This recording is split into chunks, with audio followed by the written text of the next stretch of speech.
Okay, या ठिकाणी आपण क्वेश्चन नंबर 45 सॉल्व करणार आहे. तर क्वेश्चन नंबर 45 दिलेला आहे. A child is standing with folded hand at the centre of the platform rotating about its central axis. The kinetic energy of the system is K. तर सुरुवातीच्या केसमध्ये kinetic energy K दिलेलं आहे.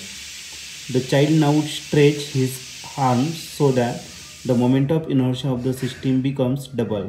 तर stretch केल्यामुळे त्याचा मोमेंट ऑफ इनर्शिया डबल झाला. The kinetic energy of the system is 9. तर आता नवीन कायनेटिक एनर्जी किती असेल? तर हा क्वेश्चन 2021ला आलेला आहे. त्याचे 4 ऑप्शन k/2, दुसरं 2k, तिसरं 4k आणि लास्ट ऑप्शन k/4. या क्वेश्चनमध्ये आपल्याला एक मुलगा दिलेला आहे जो प्लॅटफॉर्मवरती उभा आहे, ज्याचे आर्म्स काय आहे, फोल्डेड आहे. ओके, त्यावेळेस तो रोटेट होतोय. तर त्याची कायनेटिक एनर्जी दिलेली आहे आणि कायनेटिक एनर्जी दिलेली आहे के इतकी.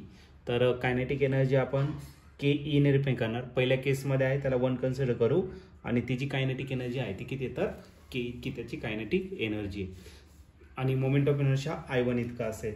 त्यानंतर तोच मुलगा काय करतोय, त्याच प्लॅटफॉर्मवरती फक्त आर्म्स काय केले त्याने, स्ट्रेच केलेले. स्ट्रेच केल्यामुळे त्याचा मोमेंट ऑफ इनर्शिया डबल झालेला आहे. म्हणजे I2 जो आहे तो किती, तर 2I1 इतका दिलेला आहे. ओके, अशा केसमध्ये. आणि त्या केसमध्ये त्याची कायनेटिक एनर्जी किती असेल तर आपल्याला या ठिकाणी फाइंड करायचं. कायनेटिक एनर्जी जर घेतलं तर कायनेटिक एनर्जी फॉर्म्युला काय, I⍵². मग असेल I1 आणि स्पीड किती असेल तर ω1 इतका त्याचा स्पीड असेल.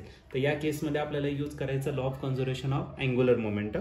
By law of conservation of angular momentum जर घेतलं तर L1 इज इक्वल टू काय असेल, L2 असेल. Okay, L1 is equal to L2 आणि L1चा घेतला तर I1 ω1 आणि L2 जर घेतला तर तो काय असेल तर I2 ω2 एका असणार तर त्याचं अँग्युलर मोमेंटम असेल. ठीक आहे, मग एक काम करू, I1 दिलेला आहे आपल्याला, I1 तसा ठेवा. ω1 आपल्याला दिलेला नाही, ω1 पण तसा ठेवा. पण I2 जो दिलेला, I2 किती दिला आहे तर 2I1 इंटू काय झाला तर ω2. I1 आणि इथला I1 काय झाला, कॅन्सल झाला. मग 2 इकडे जो मल्टिप्लाय, इकडे काय करा, डिवाइड. मग ω2 भेटेल आपल्याला ω1 डिवाइडेड बाय काय झाला 2. मग दुसऱ्या केसमध्ये जो अँग्युलर स्पीड आहे तो किती झाला तर ω1 डिवायडेड बाय 2 इतका. तर आपल्याला काय फाइंड करायचं आहे, दुसऱ्या केसमध्ये कायनेटिक एनर्जी किती असणार.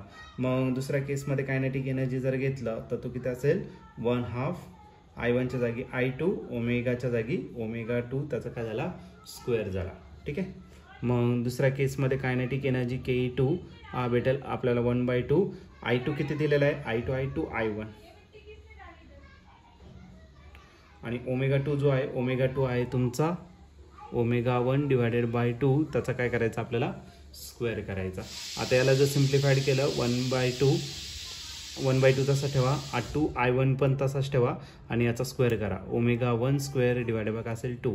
आता काय याला सेपरेट करू, 1/2 I1 सेपरेट केला आणि ω1 2चा स्क्वेअर 4. ओके, ते सेपरेट केलं आणि हा जो टर्म इथं रिमेनिंग टर्म करायला 2 आणि डिनॉमिनेटरला किती राहिला तर 4 राहिला. बरोबर का नाही. ही जी टर्म आहे 1/2 I1 ω1 स्क्वेअर, ही व्हॅल्यू आहे तुमची के आणि 2च्या टेबलमध्ये 4 आहे. 2 1 1, 2 2 किती झाला 4.